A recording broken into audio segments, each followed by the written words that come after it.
Cirrus Migrate On-Premises, CMO, allows you to migrate any block storage from on-premises storage to any cloud, including Azure. For this migration case, we'll migrate from an on-premises Windows Fibre Channel host device to an Elastic SAN volume over iSCSI. The first step is to create an Elastic SAN, which is a cloud-native storage area network solution at Azure. Elastic SAN is a fully integrated solution that simplifies storage deployment. We've already created an Elastic SAN 01 volume group that currently has no volumes.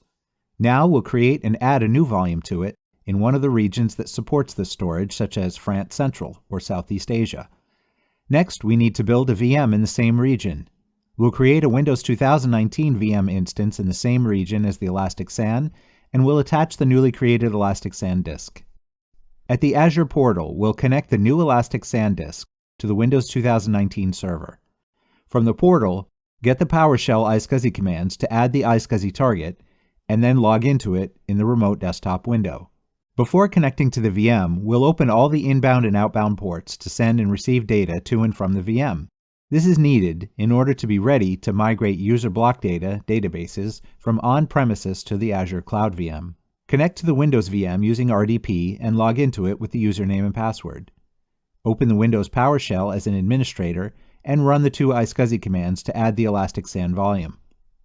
We've created a second Elastic SAN 02, that will have the destination volume on the virtual DMS 9000 SZ Linux VM target for this migration. In the interest of time, we're not showing, but we've already created a new 10 gig target volume in the volume group, which is ready for the migration.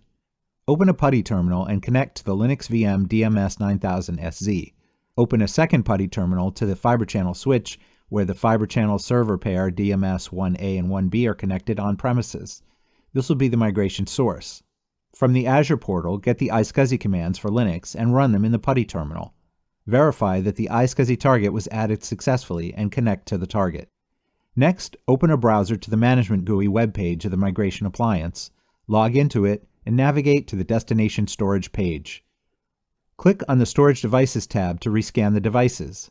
After the rescan is finished, the storage device with the attached volume should appear in the list. Select the device and select on the Rename Edit Devices option to change its default name if needed. Click on the iSCSI Targets tab, click the plus button to bring the migration target into view. Observe that there's an appliance iSCSI initiator and the discovered iSCSI target worldwide port name.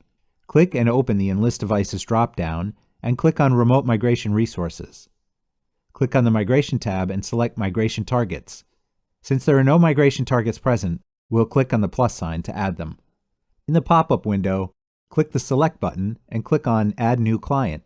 Enter the username and password and click Save. Back on the Storage Server Client screen, click the Select button on the left of the client name. After clicking, it immediately goes back to the Migrate Target screen. Enter a name for the target name, and also click the checkbox to select the device. Then click Save. This completes the creation of the migration target with the remote migration resource. Next, we'll add and connect the remote storage server on the source CMO pair.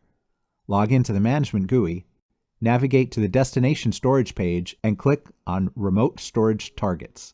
Click the plus button to connect to the new target. On the Connect to Remote Storage Server screen, enter the IP address of the remote migration appliance. Type in the username and password and click Save. The source migration appliance will make a connection to the destination appliance. The remote target information and connection status is displayed. Click on the Storage Devices tab and the remote migration resource will be listed as well. To confirm that the source migration appliance can access the remote migration LUN, select the device and click the Test Devices button to perform a test. The test result shows the latency and throughput. From this point on, we'll perform a path insertion of the source migration server between the local storage on-premises and the Azure iSCSI device. We'll migrate an on-premises 2 gig block disk volume to Azure. First, we'll perform storage-side logical insertion using a pair of Cirrus Migrate On-Premises servers. We'll insert DMS 125 Nexus 1 for VNX Target 1 first. Click the Insertion Wizard for DMS 125 Nexus 1 to insert Target 1.